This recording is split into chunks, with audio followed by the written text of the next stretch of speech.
Frank Gaffney joins me now, founder and president of the Center for Security Policy. Frank, welcome back to the program. Thank you, Lars. Great to be with you. So Donald Trump has ordered the expulsion of some Russian diplomats from the United States. In Seattle, they're actually closing down the embassy there. But the Russian spies are still here. What do we know about that situation? How many and where are they? Do we know? Well, there are almost certainly among the large number of Russian so-called diplomats more who are actually spies. They're simply working under diplomatic cover, which is a convention that practically every government on the planet follows. The question, though, Lars, is are there, in addition, people who are operating under a different arrangement, so-called illegals, who are deep cover spies who don't have diplomatic protection and are harder to ferret out. About 10 of them were arrested, you may remember, back in 2010 by the FBI, which had been monitoring their activities for some 10 years. This is something out of, that television program, The Americans. These are people who had blended in with our society, so much so that some of them had apparently penetrated the political machines in New York of Hillary Clinton and Chuck Schumer.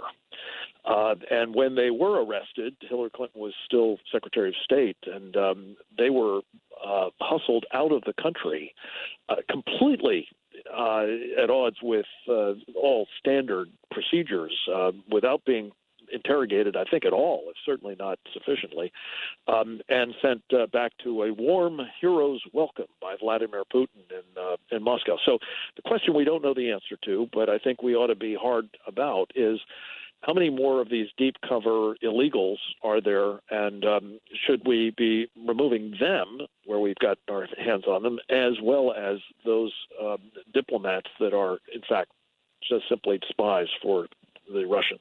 I realize this might sound a little silly, but do you suppose we actually know where some of them are, and we've decided to let them stay in place with the idea that we'll feed them bad information, or that politically you don't want to remove them for whatever reason? Is that possible, given the previous administration especially? Yeah, I think both are distinctly possible. I think, the FBI, when it's doing its job, and there's a lot of evidence that at least parts of it haven't been doing much of this lately, they do want to monitor these folks, and so they leave them in place under some kind of surveillance in the expectation that that will minimize any damage that they can do, but it may also give us pointers as to who they're recruiting, who they're turning, and the like. And so the question, and I just don't know the answer to it, but basically my bottom line is, if the president is serious about trying to penalize Vladimir Putin, an old spy himself, let's remember, for misconduct.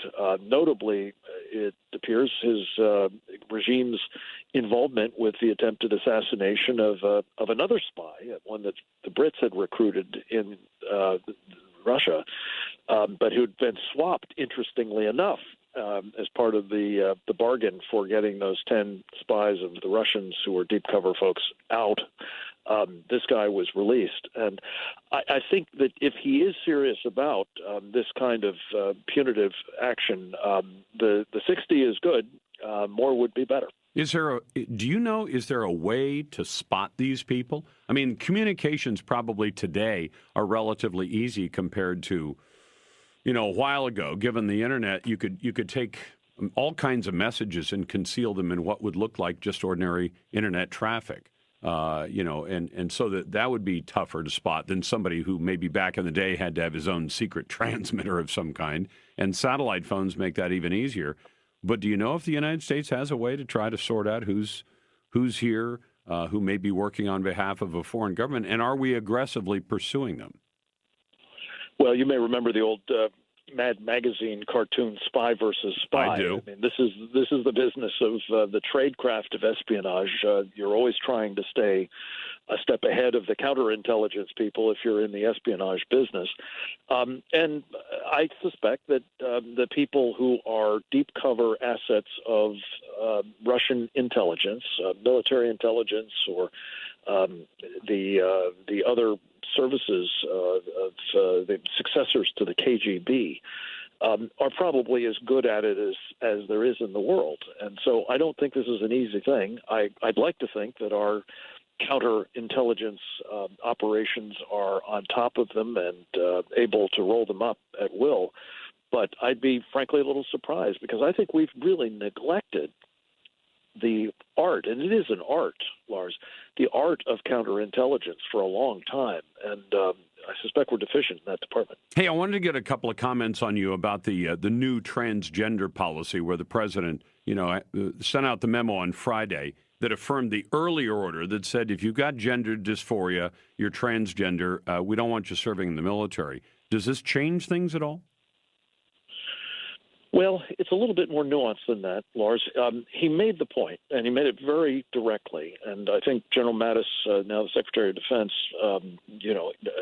basically helped lay out the predicate for this. If you are gender dysphoric, that is a clinical medical condition that renders you incompatible with military service. Right. And if you're going to, be diagnosed in that sort of condition, you're not going to serve.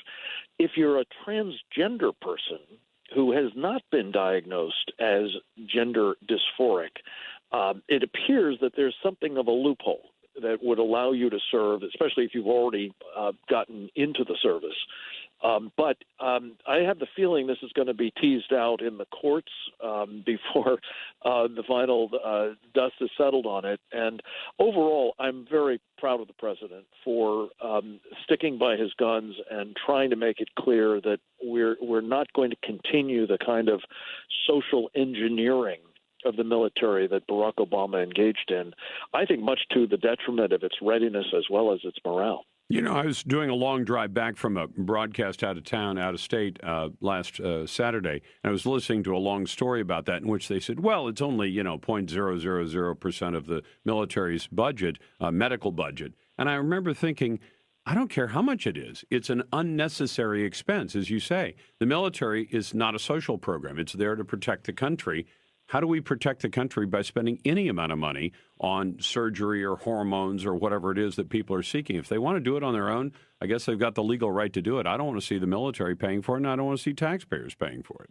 Yeah. Well, underlying your question, Lars, is really the right point, and that is no one has a right to serve in the United States military. If you are eligible, if you meet the standards, if those standards are what is really required for the military we need, which is ready to fight, to defend us, to protect our people, that's one thing. But if you're not, then actually we don't want you in the military. And that's true whether you have other conditions besides this one. But this one happens to have a lot of aspects that are really undesirable, as well as a lack of readiness. Thanks very much. Frank Gaffney with us.